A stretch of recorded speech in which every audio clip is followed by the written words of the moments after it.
Car प्रांजल ज्ञान गंगा में आप सभी का स्वागत है। हम संक्षिप्त महाभारत का पाठ कर रहे हैं जिसमें कि शांति पर्व चल रहा है।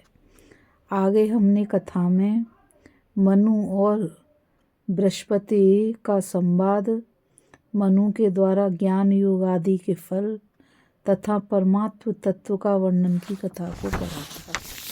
अब हम आगे कथा में आत्मा की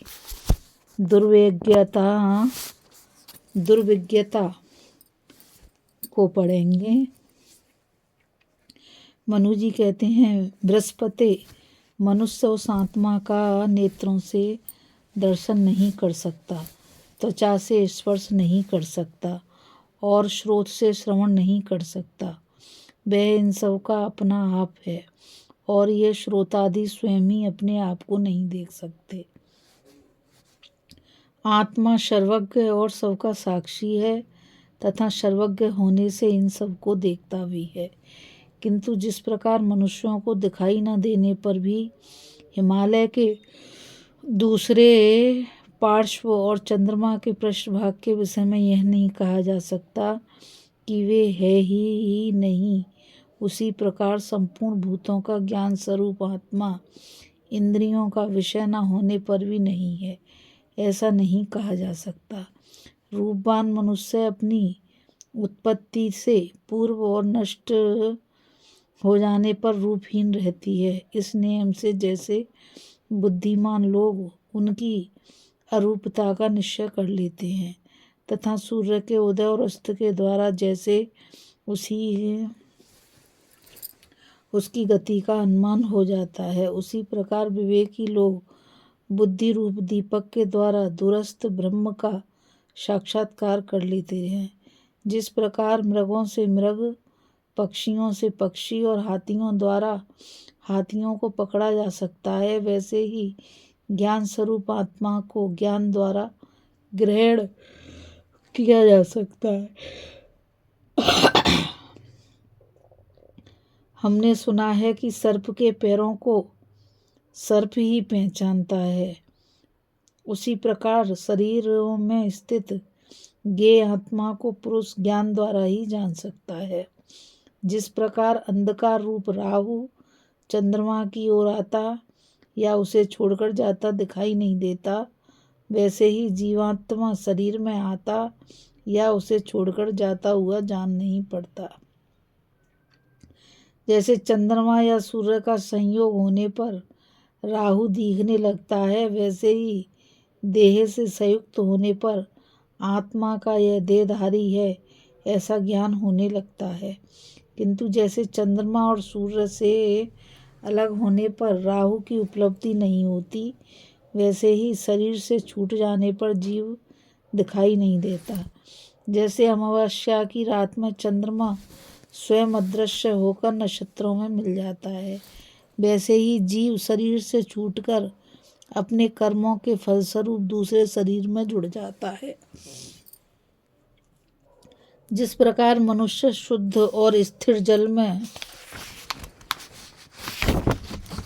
नेत्र द्वारा अपना रूप देख सकता है, वैसे ही इंद्रियों के शुद्ध और स्थिर हो जाने पर यह ज्ञान दृष्टि से ज्ञेय स्वरूप आत्मा का साक्षात्कार कर सकता है। तथा जल में हलचल पैदा होने से जैसे रूप दिखाई नहीं देता, वैसे ही इंद्रियों के चंचल हो उठने पर बुद्धि के द्वारा आत्मा का अनुभव नहीं होता। अज्ञान से अविद्या आती है और अविद्या से मन राग आदि दोषों में फंस जाता है। इस प्रकार मन के दूषित होने से उसके अधीन रहने वाली पांचों ज्ञानेंद्रियां भी दूषित हो जाती हैं। अतः अज्ञानी मनुष्य विषयों में सदा डूबा रहकर कभी तृप्त नहीं होता तथा अपने प्रारब्ध के अनुसार वह विषय भोग की इच्छा से बारंबार इस संसार में जन्म लेता रहता है। पाप के कारण ही संसार में पुरुष की तृष्णा का अंत नहीं होता। जब पापों की समाप्ति हो जाती है तभी उसकी तृष्णा नष्ट होती है। विषयों के संसर्ग से सर्वदा उन्हीं में रचे पचे रहने से तथा मन के द्वारा विपरीत साधनों का अवलंबन करने से परब्रह्म की प्राप्ति नहीं होती। जब पाप कर्मों का क्षय हो जाता है तभी पुरुष को ज्ञान प्राप्त होता है। दर्पण स्वच्छ होने पर जैसे प्रतिबिंब दिखने लगता है, उसी प्रकार वह अपने शुद्ध हृदय में परमात्मा का साक्षात्कार करने लगता है।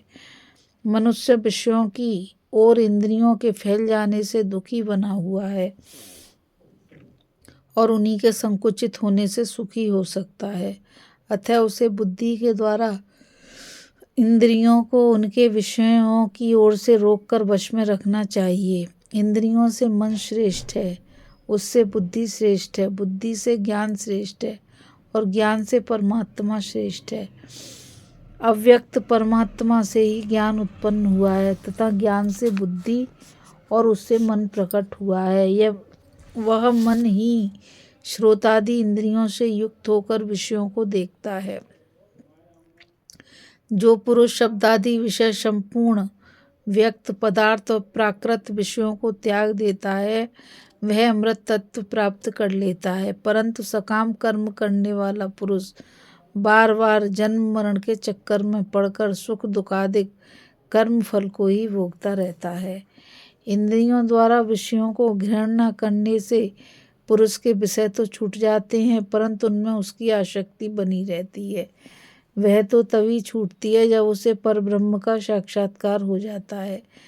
जिस समय बुद्धि कर्म जनित गुणों से छूटकर मननात्मका वृत्ति में स्थित हो जाती है उस समय मन ब्रह्म में लीन होकर त्रिदुप हो जाता है।